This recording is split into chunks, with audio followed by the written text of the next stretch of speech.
Yung araw na hindi ka sumuko. Sa gilid ng isang mataong kalsada, may maliit na pwesto ng fishball. Doon nagsimula ang laban ng magkapatid na sina Kuya Leo at si Mia. Hindi sila mayaman. Hindi rin sila sinuwerte sa buhay. Pero hindi sila sumuko. Araw-araw, pagkatapos ng klase ni Mia, dumidiretso siya sa pwesto. Nandoon si Leo pawis na pawis, nakangiti pa rin kahit pagod. "Kuya, ako na magbabantay. Kumain ka muna," sabi ni Mia. Ngumiti si Leo. "Hindi pa, mas gusto kong ikaw ang busog." Mula umaga hanggang gabi, nagtitinda si Leo. Kapag wala ng customer, naglalakad siya para maghanap ng raket, magbuhat, maglinis, mag-ayos ng kung ano-ano.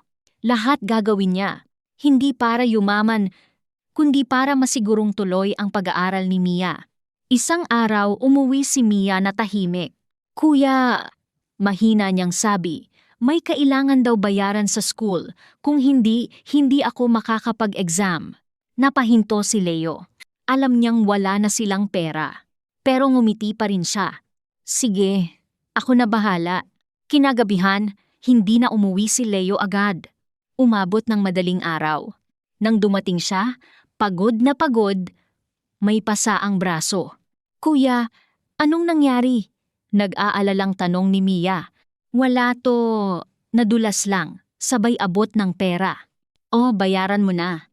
Hindi alam ni Mia na sumali si Leo sa isang construction job na overnight, kahit delikado, kahit wala siyang sapat na pahinga. Dahil lang sa isang exam. Dumating ang araw ng exam ni Mia. Habang nagsusulat siya, naiisip niya ang kuya niya. "Para sa'yo to, kuya," bulong niya. Lumipas ang panahon.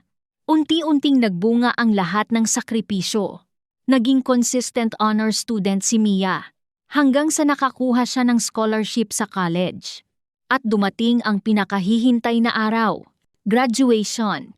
Hindi enggrande ang suot ni Leo. Simple lang. Pero ang mga mata niya, puno ng saya. Tinawag ang pangalan ni Mia. With highest honors, Mia. Tahimik si Leo. Pero tumutulo ang luha niya. Hindi niya napigilan. Lahat ng pagod, lahat ng sakit, sulit. Pagkatapos ng seremony, lumapit si Mia sa kanya. Hindi siya nagsalita agad. Yumakap siya, mahigpit. "Kuya, hindi lang to para sa akin. Para sa'yo rin." Napangiti si Leo. "Hindi, sa'yo yan." Umiling si Mia.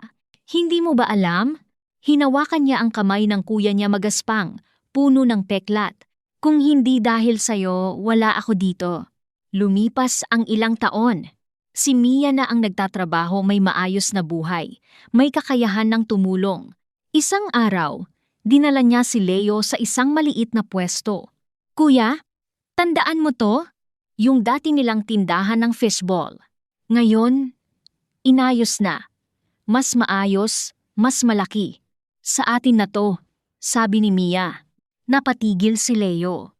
Hindi mo na kailangang magpuyat, hindi mo na kailangang magsakripisyo mag-isa. Kasama mo na ako. Napaupo si Leo at napaiyak. Pero ngayon, hindi na iyak ng hirap, kundi iyak ng saya. Dahil sa wakas, yung batang pinaglaban niya, lumaban na rin para sa kanya. Aral, ang sakripisyo, hindi nasasayang. Maaaring matagal bago bumalik, pero kapag bumalik, masigit pa sa inaasahan mo.